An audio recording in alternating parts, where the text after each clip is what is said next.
The Wayans Bros was a successful sitcom that broadcasted in the mid-1990s, chronicling the experiences of three brothers residing in Harlem. The series garnered immense popularity among fans and propelled the careers of actors Sean and Marlon Wayans, who portrayed the lead character of Sean in Marlon Williams. However, despite bringing laughter and joy to its audience, the show faced a tragic turn with the untimely deaths of certain cast members.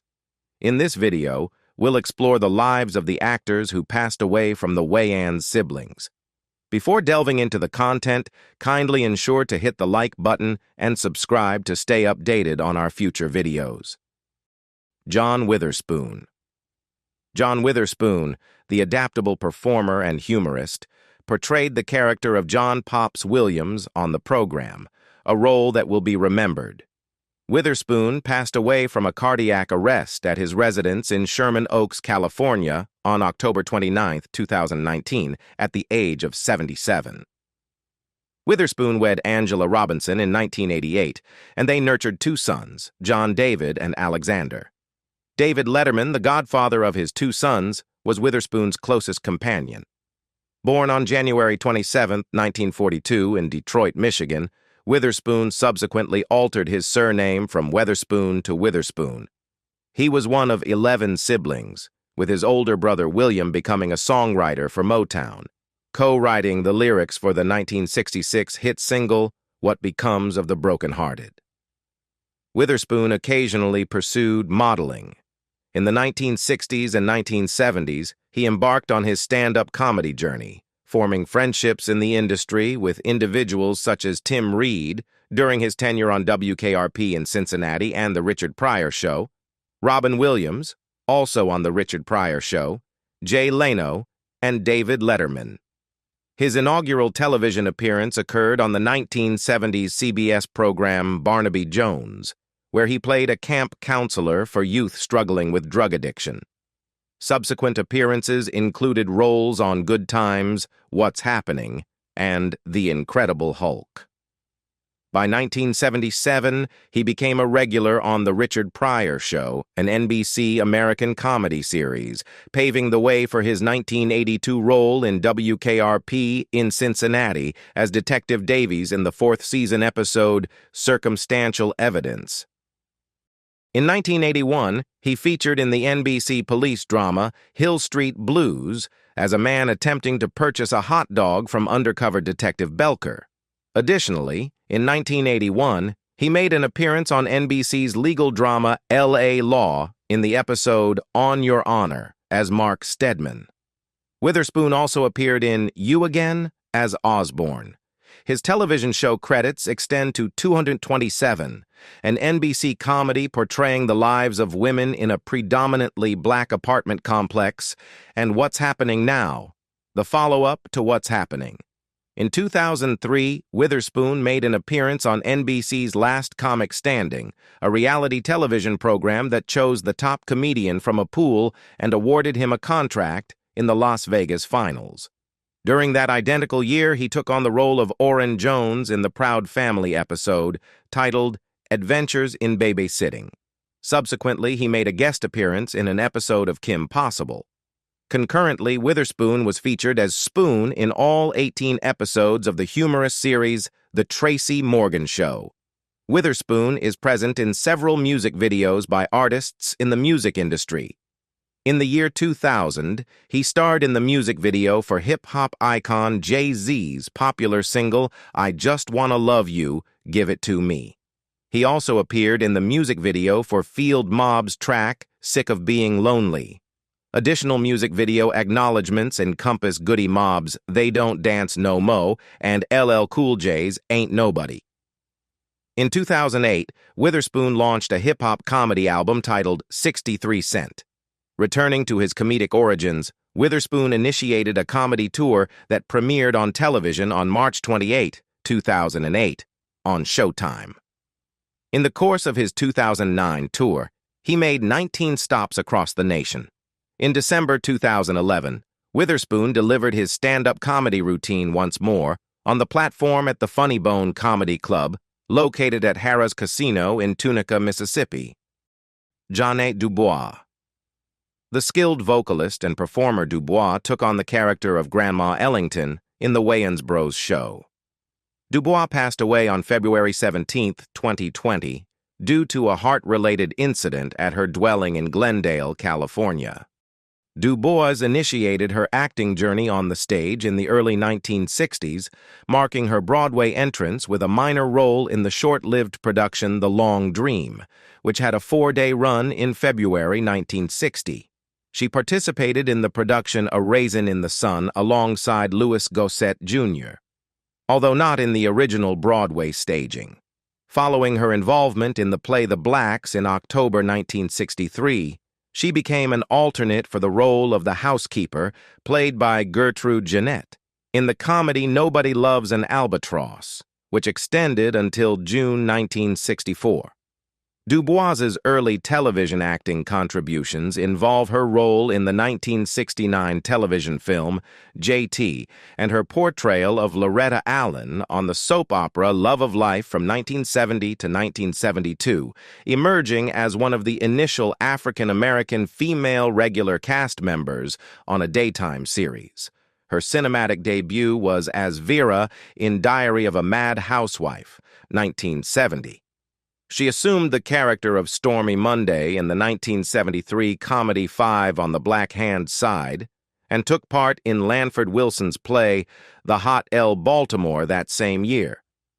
While performing in the play, television producer Norman Lear observed Dubois on the Mark Taper Forum stage and was captivated by her performance.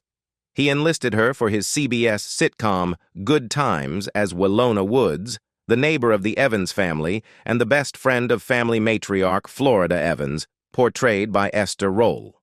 Dubois featured in the show from February 1974 until its conclusion in August 1979. Initially a co-star with Roll and John Amos, who exited the show in 1976, Dubois' role gained prominence in the 5th season of the show after Roll's departure.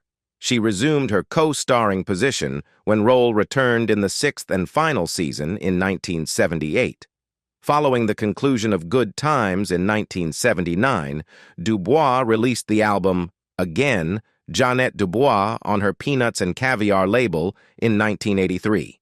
She made an appearance in former Good Times co-star Janet Jackson's 1987 Control music video, portraying her mother. In 1992, she shared the stage with Clifton Davis in And I Still Rise, a play crafted and directed by Maya Angelou.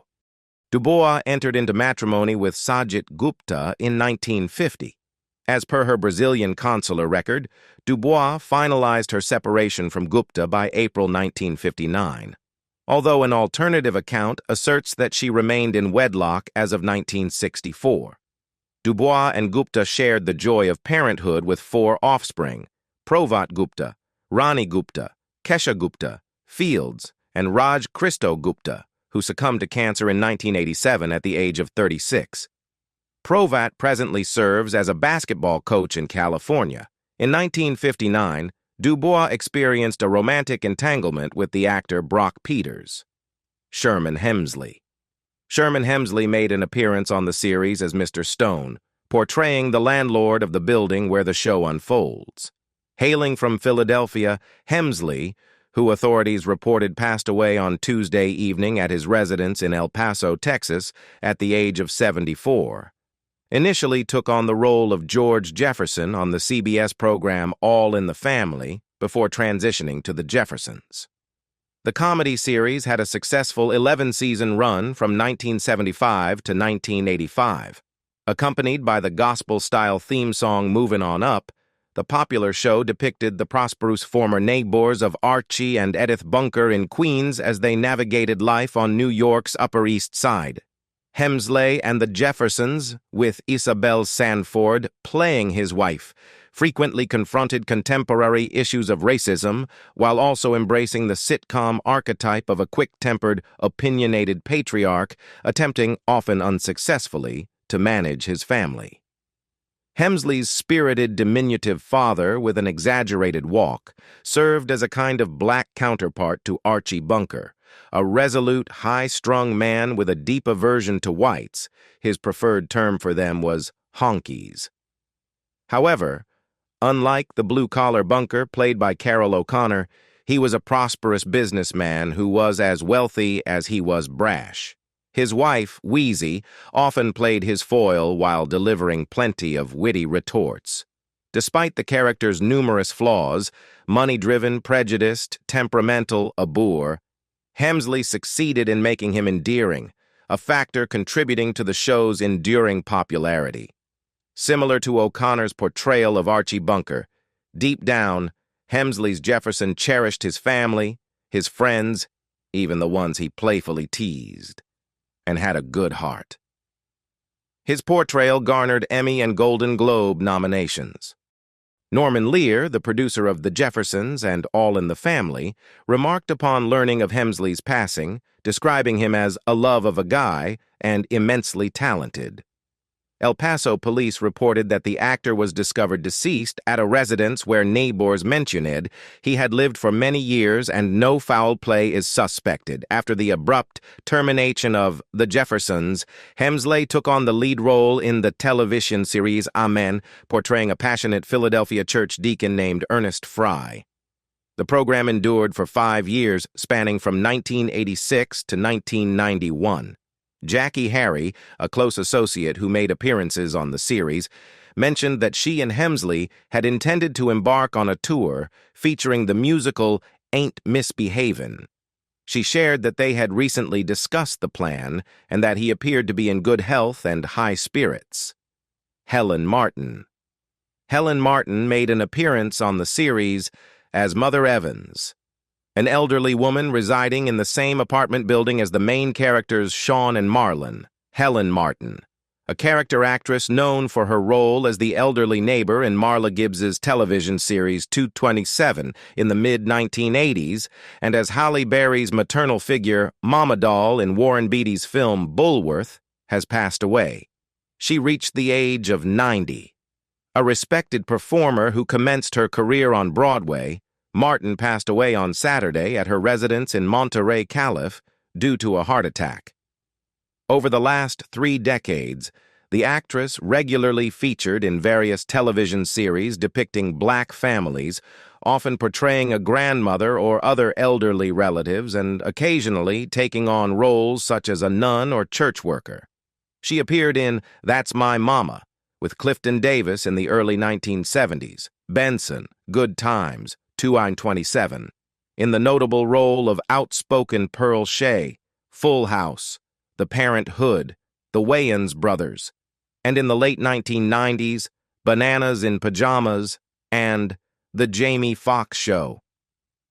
Born in St. Louis and raised in Nashville, Martin engaged in performances with local theater groups in Tennessee and established a 12-man band that she led and fronted as a singer. Yielding to parental influence, she attended Fisk University for 2 years before departing for Chicago and subsequently New York City to forge a career in the entertainment industry. Martin was among the founding members of Harlem's American Negro Theater and one of the earliest African-American actresses to leave an imprint on the Broadway stage.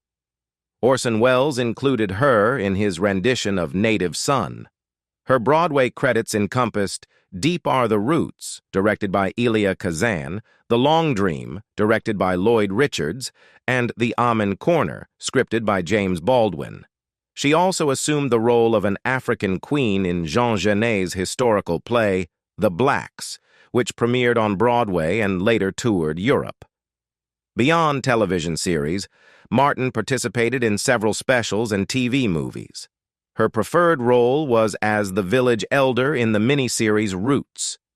Martin also contributed significantly to the film industry, with credits including Cotton Comes to Harlem, A Hero Ain't Nothing But a Sandwich, Repo Man, A Rage in Harlem, Doc Hollywood, House Party 2, Beverly Hills Cop 3, Kiss the Girls, and I Got the Hookup.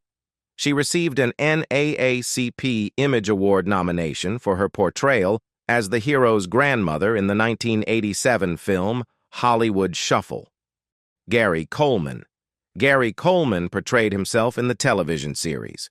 Coleman passed away on May 28, 2010, at 42 years old, following complications from an intracranial hemorrhage. Gary Wayne Coleman entered the world on February 8, 1968, in Zion, Illinois, and was adopted as an infant by W.G. Coleman, a pharmaceutical representative, and Edmonia Sue, a nurse practitioner. At birth, Coleman faced multiple health challenges, including a congenital kidney defect referred to as nephritis, leading to numerous surgeries and lifelong dialysis. Around age 9, a talent scout for the Norman Lear Agency discovered Coleman while seeking actors for a revival of the classic Little Rascals comedy series. Although the project didn't materialize, Coleman's small stature proved advantageous in other roles, often cast as precocious characters much younger than himself. His breakthrough occurred in 1978, when he secured the role of Arnold Jackson in a sitcom titled Different Strokes. Coleman portrayed an African-American orphan taken in by a wealthy white benefactor and his daughter. The show achieved immense success, propelling Coleman and co-stars Dana Plato and Todd Bridges into the spotlight. Coleman's catchphrase, "What you talkin' about, Willis?" became a widely recognized pop culture expression. With television triumphs, Coleman ventured into film, featuring in On the Right Track, 1981, and the made-for-TV movie The Kid with the Broken Halo, 1982. Later adapted into the animated series The Gary Coleman Show. At the age of 10, Coleman established his own company, Gary Coleman Productions, to manage his career. His parents assumed the roles of full-time managers, incorporating themselves into the contract as paid employees of their son. Facing a substantial decline in his acting career after Different Strokes concluded in 1986, the young star turned to his trust fund, initially estimated at almost $18 million. Upon accessing the fund at nearly 18 years old, Coleman discovered only $220,000. This revelation led to a complex legal battle against his parents and agent, alleging misappropriation of his trust fund. Despite winning the lawsuit, Coleman received only $3.8 million of his initial earnings. Mitch Mullany. Mitch Mullany, the American stand-up comedian, actor, screenwriter, and author. Mullany featured in sitcoms such as White Mike. Mullany passed away on May 25, 2008, due to a stroke related to diabetes. Mullany divided most of his time between his native city of Oakland, California, and Los Angeles, California. Born in Concord, California on September 20, 1968, Mullany embarked on his stand-up career at 19, delivering performances at venues in East Oakland. The subsequent year, he appeared on MTV's One 2-Hour Comedy Hour, It's Showtime at the Apollo, and An Evening at the Improv. Following a brief recurring role as White Mike on the sitcom The WAYANS from 1995 to 1996, he headlined his own series, Nick Freno, Licensed Teacher, airing from 1996 to 1998. Both productions were broadcast on the WB. During hiatuses from Nick Freno, Licensed Teacher, he continued presenting his stand-up routine across the nation. In 1999, he penned and starred in his inaugural feature film, The Breaks, in the role of Derek King. In 2003, he hosted an ABC reality series titled All American Girl.